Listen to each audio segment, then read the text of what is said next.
Oh, hello, this is Tak Chung from Walk with Tak. Welcome to my YouTube channel. If you enjoyed this video, please like, subscribe, and share. Feel free to write to me at walkwithtak@gmail.com if you have any question regarding to this video. And also, please feel free to leave a comment below the video, and I will answer you as soon as possible. The primary goal of my YouTube channel is to help you to make home cooking practical, efficient, creative, and fun using my fast cooking system. The word fast stands for flavor chasing, advanced helping, stir frying, and template-based cooking. The most important thing about the cooking system is that to allow you to make use of the same ingredients for different types of dishes. A good example is spaghetti, pasta, noodles. Most people think of pasta noodles used mainly for making spaghetti meals. But if you cook all of them and store them in the refrigerator, you will find that you can use them for almost any type of dishes, including Asian noodle dishes, and they work extremely well. This is a cold noodle dish. I'm first going to season it briefly with a touch of light soy sauce. Now, this noodle does not have to be warmed up, but I'm going to add additional flavor to it. And this is followed by some spicy sesame oil. And this is followed by with my Wok with Tak basic seasoning mix. And then finally, with a touch of Shaoxing cooking wine.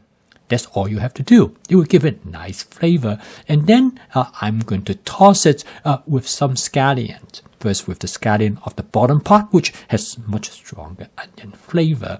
And this is going to follow by some scallion, which is the green part from the top.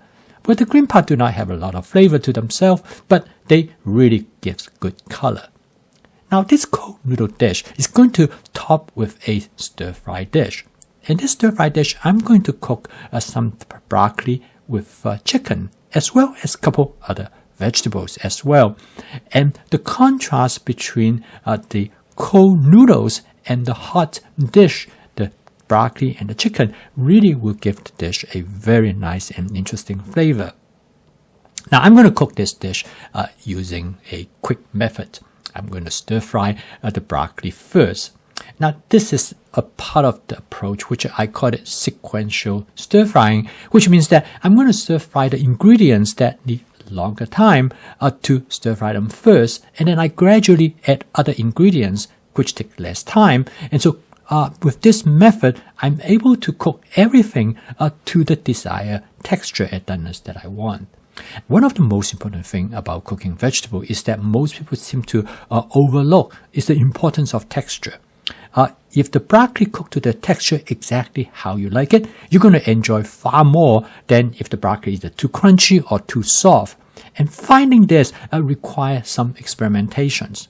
So in here, I'm going to stir fry the vegetable, the broccoli, to probably about, I would say maybe 50-60% how I would like it, and the remaining will cook with other ingredients.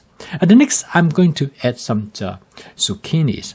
Now, zucchinis is softer, not as fibrous, so it takes a little bit less time to cook.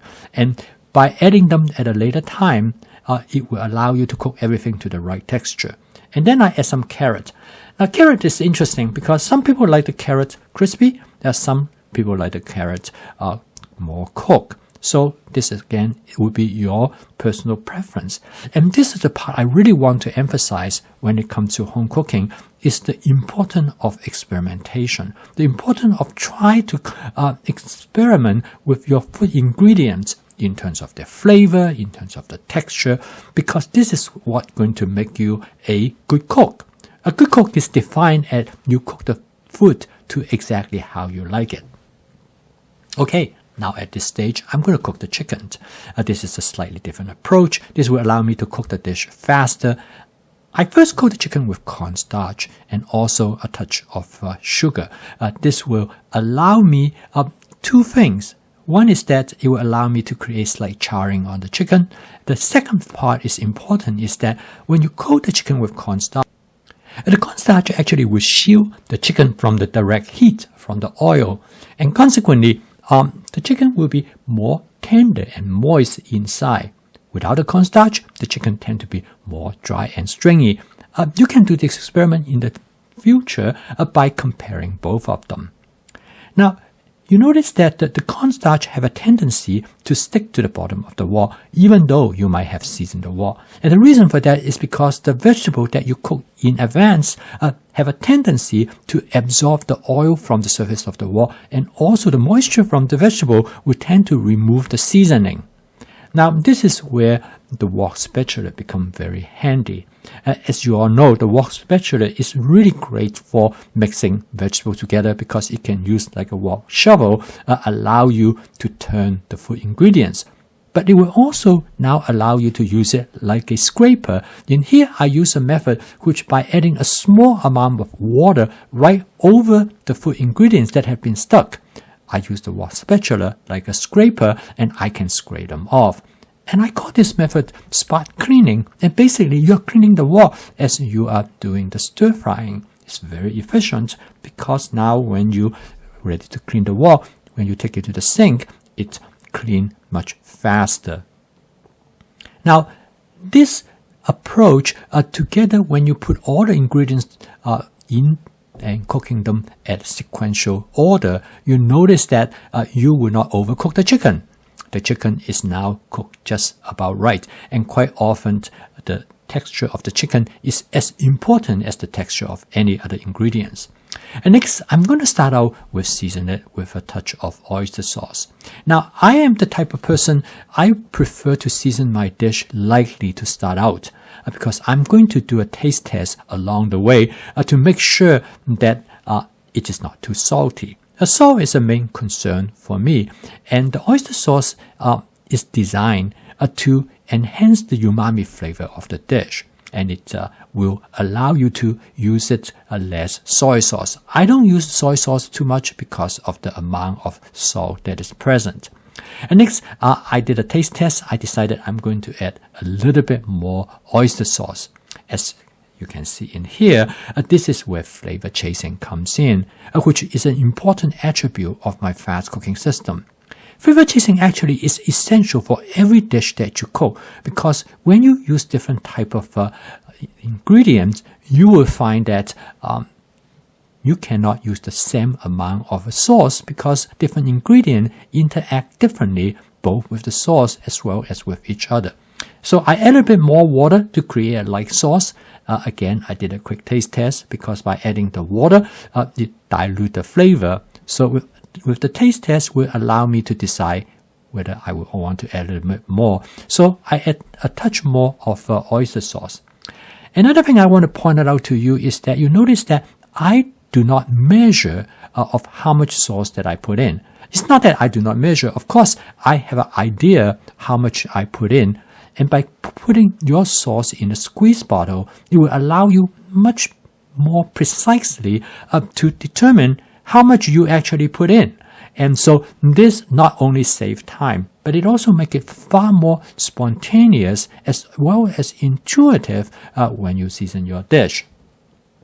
Now this dish is very fast to cook and it has great flavor.